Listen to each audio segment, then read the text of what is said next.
Take a break from your busy schedule and join Harold Sala for Guidelines for Living. If you had the power to change something that happened yesterday, would you do it? In all probability, you would.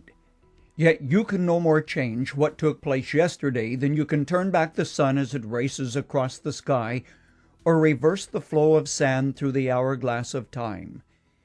Time is like an ever-flowing river that can never be turned back. Often, though, we wish that we could do something about yesterday. That something you regret that put blight on today. At times it's difficult to accept the words of the Apostle Paul, forgetting those things that are past. So how do you find God's grace for today? I'm thinking of a couple whose 6-year-old son was killed in a freakish accident. While they were on vacation, the little boy crawled into the back of the camper and went to sleep, a perfectly normal thing for a 6-year-old. But what was not normal was that in the next few minutes, the axle of the camper snapped in two. The vehicle began to swerve and then finally overturned. No one was hurt except the 6-year-old boy who was pinned beneath the vehicle. Frantically, they freed him from the wreckage, and at last he was out. But by the time help had arrived, the little fellow had passed away in the arms of his father. That was hard, believe me. I stood over the casket of that little boy whose teddy bear was in his hand, his blanket beside him. Several months later, I was in the home and was surprised to hear the mother say that the company her husband worked for was really responsible for the death of their son.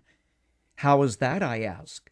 Well, she said, we applied for a loan to buy a new truck, and they got our credit mixed up with my husband's brother and turned us down. It is their fault, because if they had given us a loan, we would have had a new truck and our boy today. So, who was really responsible? The company who got the credit report mixed up with someone else's? Shall we blame the company who manufactured a faulty axle?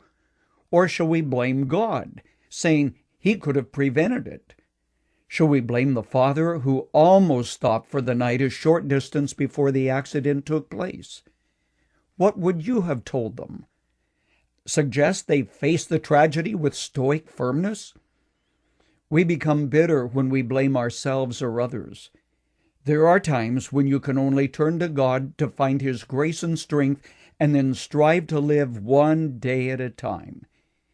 If you're a Christian parent and you've dedicated your infant to the Lord, you have to remember your child belongs to Him. At times, God lifts one of His choicest jewels from our lives to cause us to look up and keep Him in our lives. Through the death of a child, God often speaks. Annie Johnson Flint is a woman who knew something of personal stress and strain. She wrote from experience when she penned these words, He giveth more grace when the burdens grow greater. He sendeth more strength when the labors increase. To added affliction He addeth His mercy, to multiplied trials His multiplied peace.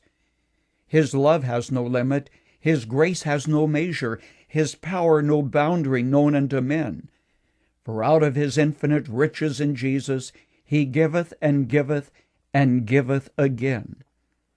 Friend, you cannot change the events of yesterday, but today you can find God's grace and help to live with yesterday's events.